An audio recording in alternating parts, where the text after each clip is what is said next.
नमस्कार, संस्कृति आईएएस के इस यूट्यूब चैनल में आप सभी का स्वागत है। मेरा नाम है प्राची मिश्रा। जैसे कि आप सभी जानते हैं कि अयोध्या में राम मंदिर बनकर के तैयार हो चुका है।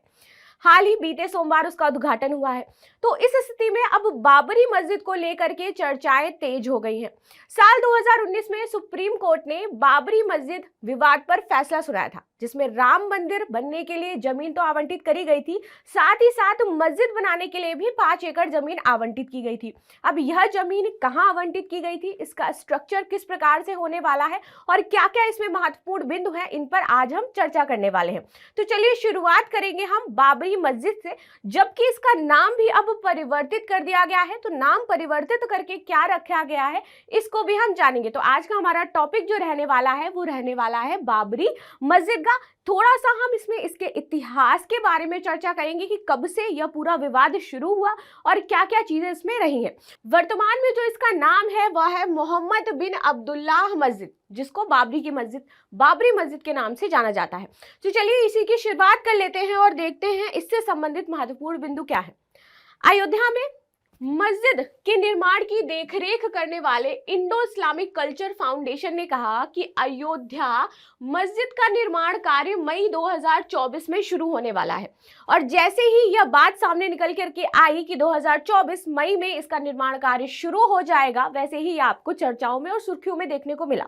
लेकिन अभी तक इसका निर्माण क्यों नहीं हुआ है, क्या क्या प्रॉब्लम्स हैं जो इस इंडो इस्लामिक कल्चर फाउंडेशन को फेस करनी पड़ रही हैं, और साथ ही साथ यहाँ पर दो बहुत ही महत्वपूर्ण पर्सनालिटी रही थी जब यह आपका विवाद चल रहा था कि बाबरी मस्जिद बनाई जाएगी या राम मंदिर बनाया जाएगा। इनके नाम है इकबाल अंसारी और Athar Hussain. Athar Hussain Indo Islamic culture foundation के अध्यक्ष रह चुके हैं। इनसे जब बातचीत की गई, वार्ता की गई, तो इन्होंने बताया कि अभी तक वहां पर जो कंस्ट्रक्शन का काम है वह इस वजह से रुका पड़ा है क्योंकि हमारा फाउंडेशन अभी तक जो धनराशि है वह इकट्ठा नहीं कर पाया है। एक तरफ राम मंदिर बनकर के तैयार हो चुका है, उसका भव्य उद्घाटन हो चुका है, वहीं दूसरी तरफ अभी बाबरी मस्जिद की नींव भी नहीं रखी गई है। तो चलिए इन्हीं सब चीजों पर देखेंगे और साथ ही साथ हम चर्चा करेंगे यह बन कहाँ रही है। तो ये जो आपकी मस्जिद है यह बन रही है अयोध्या के एक धन्नीपुर जगह है, वहां पर इसका निर्माण किया जा रहा है। इसके लिए सुप्रीम कोर्ट ने 5 एकड़ जमीन यहां पर आवंटित करी थी और यह कहा जा रहा था कि इंडो इस्लामिक कल्चर फाउंडेशन 6 एकड़ जमीन और वहां पर खरीदेगा और मस्जिद के साथ वहां पर कुछ हॉस्पिटल्स जैसी सुविधाएं भी प्रदान की जाएंगी। यहाँ पर मैंने अभी आपको एक नाम बताया था किसका, अतहर हुसैन का। तो ये वही है अतहर हुसैन, इस आपके इंडो इस्लामिक कल्चर फाउंडेशन के सदस्य, जिन्होंने बताया कि हमारा जो फाउंडेशन है वो अभी तक जो चंदा होता है निर्माण के लिए वह नहीं जुटा पाया है, इसी वजह से यह कार्य शुरू नहीं हो पा रहा था। लेकिन अब जल्द ही मई में यह कार्य शुरू होने वाला है। चलिए थोड़ा सा देख लेते हैं इससे संबंधित महत्वपूर्ण बिंदु। तो बाबरी मस्जिद विवाद पर सुप्रीम कोर्ट का फैसला आने के बाद जो सुन्नी सेंट्रल वक्फ बोर्ड था, इसने इंडो इस्लामिक कल्चर फाउंडेशन का गठन किया था, क्योंकि ये जो जमीन थी ये सुन्नी सेंट्रल वक्फ बोर्ड को दी गई थी और इन्होंने फिर इसके बाद इस फाउंडेशन का निर्माण किया ताकि लोग इसमें क्या है अपना धन चंदा मस्जिद के निर्माण के लिए दे सके। इसके पश्चात उत्तर प्रदेश सरकार ने अयोध्या शहर से 25 किलोमीटर धन्नीपुर, अब यहाँ पर थोड़ी सी कंफ्यूजन होती है, कुछ लोग इसे धन्नीपुर कहते हैं, कुछ इसे धन्नीपुर कहते हैं, जबकि इसका रियल प्रोनाउंसिएशन धन्नीपुर है। यहाँ पर इस 5 एकड़ जमीन पर ये जो मस्जिद है वो बनने वाली है। चलिए आगे देखते हैं। इसे बाबरी मस्जिद की जगह अब किस मस्जिद के नाम से जाना जाएगा, तो मोहम्मद बिन अब्दुल्लाह मस्जिद के नाम से जाना जाएगा। अब मस्जिद की थोड़ी सी हम स्पेशलिटी समझेंगे कि क्या स्पेशलिटी है और साथ ही साथ हम इसका स्ट्रक्चर देखेंगे कि किस प्रकार से यह मस्जिद आपकी बनने वाली है। देखिए मस्जिद का जो पूरा निर्माण होने वाला है वो 4500 वर्ग मीटर के क्षेत्र में होने वाला है। यहाँ पर सिर्फ मस्जिद नहीं बनाई जा रही है, मस्जिद के साथ ही साथ आप देखोगे यहाँ पर कैंसर हॉस्पिटल बनाया जा रहा है। ठीक है, यहाँ पर एक आपको पुस्तकालय देखने को मिलेगा, सामुदायिक रसोई भी होगी, स्कूल और कॉलेज, संग्रहालय व पुस्तकालय, ये सारी चीजें यहाँ पर बनाई जानी है। साथ ही साथ एक म्यूजियम भी बनाया जा रहा है। तो यहाँ पर जो आपका सुन्नी सेंट्रल वक्फ बोर्ड था, इसका कहना था कि हम सिर्फ मस्जिद नहीं बना रहे, अपने धर्म का प्रचार नहीं कर रहे हैं, साथ ही साथ हम समाज को और जो लोग हैं उनकी भलाई के लिए भी कार्य कर रहे हैं। तो ये तो था इनका मानना। आगे बात कर लेते हैं। इस मस्जिद में सभी धर्म के लोग प्रवेश कर पाएंगे और यह मस्जिद आप देखोगे जो गल्फ कंट्रीज की मस्जिद है उसके डिजाइन के तर्ज पर तैयार की जा रही है।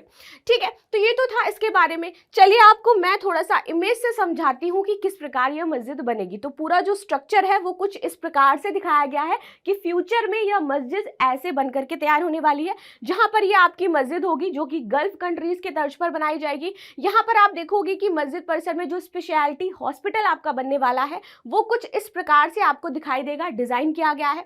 वहीं यहाँ पर आप देखोगे ये एक म्यूजियम का डिजाइन आपको दिखाई दे रहा है।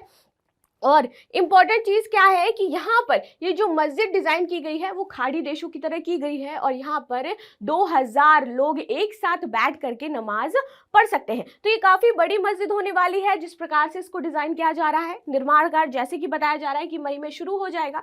तो चलिए देखते हैं कि क्या चीजें इसमें रहेंगी। आगे बात करते हैं। तो मस्जिद में 5000 पुरुषों और 4000 महिलाओं समेत कुल 9000 लोग एक साथ यहाँ पर नमाज पढ़ पाएंगे। तो काफी बड़ी जगह में इसका निर्माण हो रहा है। आगे बात करें, या 5 मीनारों वाली भारत की पहली मस्जिद होने वाली है। तो ये बेसिकली 5 मीनारों वाली है, 4 मीनारों वाली नहीं। तो ये 5 मीनारों वाली भारत की पहली मस्जिद बनेगी। अभी तक ऐसी कोई मस्जिद नहीं थी जो 5 मंजिला हो। ठीक है, वाटर एंड लाइट शो का यहाँ पर आयोजन किया जाएगा। पूरी तरीके से इसको चाइल्ड फ्रेंडली भी बनाया जा रहा है।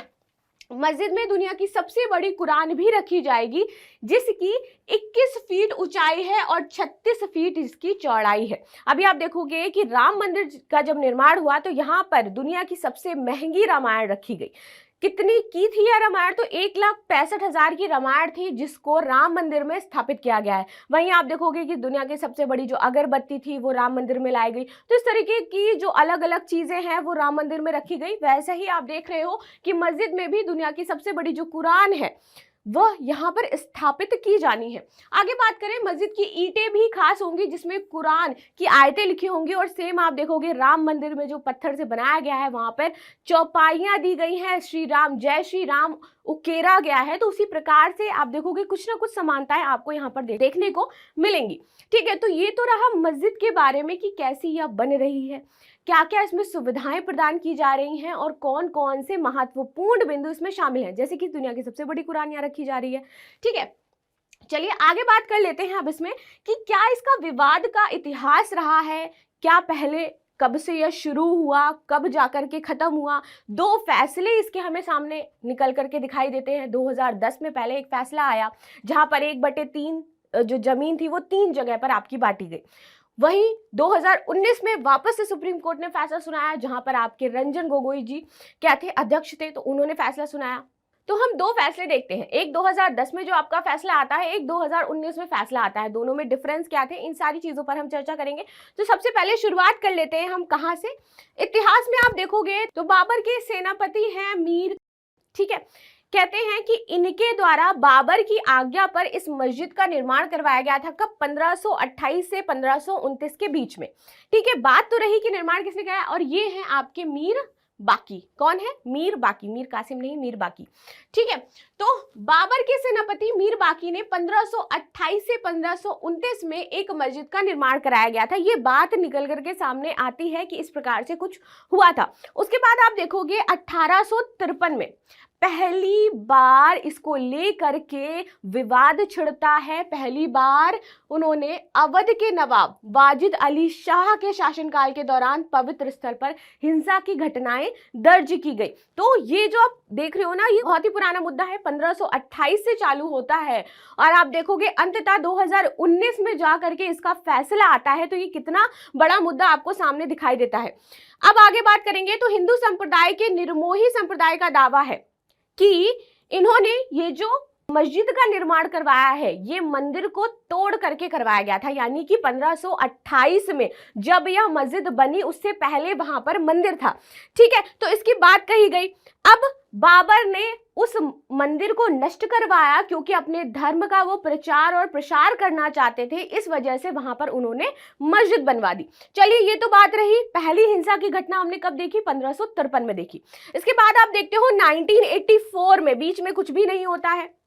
बीच में क्या, क्योंकि हम स्वतंत्रता से संघर्ष कर रहे थे, हमारा 1857 चल रहा था, 1947 में भी स्वतंत्रता मिली। ठीक है, इसके बाद आप देखोगे कि 1984 में हिंदू समूहों ने जन्मभूमि स्थल पर राम मंदिर निर्माण का नेतृत्व करने के लिए एक समिति बनाई। कब बनाई? 1984 में समिति बनाई। वहीं 1990 में, ये आप टाइम पीरियड के अकॉर्डिंग जब चीजों देखोगे और शॉर्ट में लिखोगे तो आपको बहुत ही आसानी से समझ में आ जाएगा। जैसे 1528 से 1529 के बीच में बाबर के जो सेनापति थे कौन? मीर बाकी, इन्होंने इसका निर्माण कराया। इसके बाद 1853 में आप देखोगे कि अवध नवाब थे वाजिद अली शाह, यहां पर हिंसा की पहली घटना दर्ज की गई। 1984, अच्छा बीच में इतना गैप क्यों रहा? क्योंकि भारत उस टाइम स्वतंत्रता की लड़ाई कर रहा था, उसके आपसी जो संग्राम था उसमें वो बिजी था, इस वजह से ये मुद्दा एक साइड रहा। लेकिन जब भारत आजाद हो गया, वापस से ये मुद्दा हमारा निकल करके आता है कब? 1984 में। और 1984 में इसके लिए एक समिति बनाई गई कि यहाँ पर राम मंदिर का निर्माण करवाया जाएगा। ठीक है, इसके पश्चात आप देखोगे 1990 में विश्व हिंदू परिषद क्या करती है कि जो मस्जिद था उसको आंशिक रूप से क्षतिग्रस्त कर देती है। पूरी तरीके से नहीं तोड़ा, आंशिक रूप से उसको क्षतिग्रस्त कर दिया। कब? 1990 में। और इसी के बाद आप देखोगे मस्जिद पूरी तरीके से ध्वस्त कर दी जाती है। तो 1990 में विश्व हिंदू परिषद के स्वयं सेवकों ने क्या किया? मस्जिद को आंशिक रूप से क्षतिग्रस्त किया। और 6 दिसंबर 1992 में आप देखोगे कि हिंदू जो कार सेवक थे उन्होंने पूरी तरह से जो मस्जिद थी उसको ध्वस्त कर दिया। और तब यह मामला और दंगे इतने ज्यादा बढ़ गए कि इसमें 2000 से भी ज्यादा लोगों की मौत हो गई। तब यह मुद्दा ज्यादा सामने निकल करके आता है, कोर्ट तक पहुंचता है, इसको लेकर के दलीलें दी जाती हैं। और आपको जान करके हैरानी होगी कि सिर्फ यहाँ पर मस्जिद के निर्माण के लिए अभी तक जो आपका इस्लामिक कल्चर फाउंडेशन है ये चंदा नहीं जुटा पाया है। लेकिन जब ये सुप्रीम कोर्ट में जा करके इसके खिलाफ लड़ाई कर रहे थे, पिटीशन फाइल कर रहे थे, केस लड़ रहे थे, तब इसी ये जो सुन्नी सेंट्रल वक्फ बोर्ड है इसके द्वारा 15 करोड़ रुपए इस पूरे अब सिनेरियो में खर्च कर दिए गए। लेकिन इसके पश्चात अभी तक चंदा नहीं जुट पाया है इस मस्जिद के निर्माण को लेकर के। तो ये कितना लंबा प्रोसेस रहा, कितने पैसे खर्च हुए इसमें। ठीक है, तो 16वीं सदी की बाबरी मस्जिद को क्या कर दिया गया? इस दौरान ध्वस्त कर दिया गया। यह विध्वंस तब हुआ जब साइट पर एक राजनीतिक रैली हिंसक हो गई और इससे देश भर में दंगे भड़के और 2000 से भी अधिक लोगों की यहां पर मौत हुई। अब बात करेंगे, उच्च न्यायालय ने भारतीय पुरातत्व सर्वेक्षण इसको क्या कहा कि आप यहां पर खुदाई करो और देखो कि यहां पर क्या था, मस्जिद था, मंदिर थी, या उससे संबंधित जो भी आपको नमूने मिल रहे हैं आप आकर के उन्हें पेश करिए। इसके पश्चात 2010 में देखते हो कि इलाहाबाद उच्च न्यायालय ने अपना फैसला सुनाया। ये फैसला था, आया, लोग इससे खुश हुए, लेकिन वापस से आप देखोगे 2019 में डिसीजन आता है जो कि लास्ट डिसीजन होता है। और 2024 में जैसे कि आप देखते हो कि राम मंदिर बनकर के तैयार हो चुका है हमारा। 2010 में फैसला आया कि भूमि जो कि आपकी कितनी है 2.77 एकड़ है, इसको 3 भागों में डिवाइड कर दिया गया। कैसे डिवाइड किया गया कि 1/3 भाग इसको रामलला यानी कि अयोध्या में राम मंदिर बनाने के लिए दिया जाएगा, जो कि हिंदू महासभा द्वारा प्रतिनिधित्व किया जाना था। वहीं इसका 1/3 भाग किसको दिया जाएगा? सुन्नी वक्फ बोर्ड को दिया जाएगा, जो जिन्होंने किसका निर्माण किया? इंडो इस्लामिक कल्चर फाउंडेशन का, ताकि वह मस्जिद का निर्माण कर सके। तो यहाँ पे हिंदू महासभा थी और इनके साथ कौन थे? इंडो इस्लामिक कल्चर फाउंडेशन थे। आगे बात करें, जो शेष 1/3 भाग आपका बच रहा था वो निर्मोही अखाड़ा को दिया जाना था। लेकिन ये फैसला दोबारा से क्या करती है कोर्ट? रिवाइव करती है और जा करके 9 नवंबर 2019 को मुख्य न्यायाधीश रंजन गोगोई की अध्यक्षता में सुप्रीम कोर्ट पिछले फैसले को क्या कर देती है? बदल देती है, निरस्त कर देती है और अपना नया फैसला सुनाती है। नया फैसला क्या आता है कि हिंदू मंदिर के निर्माण के लिए भूमि को एक ट्रस्ट को सौंपने का आदेश दे दिया गया। साथ ही साथ इसमें सरकार को मस्जिद बनाने के लिए सुन्नी वक्फ बोर्ड को वैकल्पिक 5 एकड़ जमीन देने का आदेश दिया गया। ठीक है, तो वैकल्पिक 5 एकड़ जमीन पहुंच गई कहां पर? मस्जिद बनाने के लिए। साथ ही पीएम ने घोषणा की कि सरकार द्वारा अधिग्रहित जो 67 एकड़ जमीन है वह भी ट्रस्ट को दे दी जाए। ठीक, तो ये तो पूरा मामला था, यहाँ पर आकर के खत्म हो गया। तो हम देखते हैं फाइनली जो फैसला निकल करके आता है कि यहाँ पर दोनों चीजें, बनाई जाएंगी, मंदिर भी बनाया जाएगा और मस्जिद भी बनाया जाएगा, क्योंकि भारत हमारा क्या है, एक सेक्युलर कंट्री है, हम यहाँ पर सभी धर्मों का सम्मान करते हैं। तो अब हम देखेंगे कि कब से इस मस्जिद का निर्माण शुरू होगा। जैसे कि मैंने बताया कि मस्जिद का निर्माण इसलिए शुरू नहीं हो पा रहा है क्योंकि यहाँ पर इंडो इस्लामिक कल्चर फाउंडेशन को उस तरीके का सहयोग और चंदा अभी तक नहीं मिला है कि वह अपना नक्शा भी पास करवा पाए। लेकिन बात कही जा रही है कि मई 2024 में इसका निर्माण कार्य शुरू हो जाएगा। तो उम्मीद है कि जल्द ही यह आलीशान जो मस्जिद है वह बनकर के तैयार हो जाएगी। तो इसी के साथ नए मुद्दों के साथ मैं आपसे फिर मिलूंगी। मिलते हैं आपसे नेक्स्ट लेक्चर में, तब तक के लिए धन्यवाद। लाइक शेयर सब्सक्राइब करना बिल्कुल भी ना भूलें।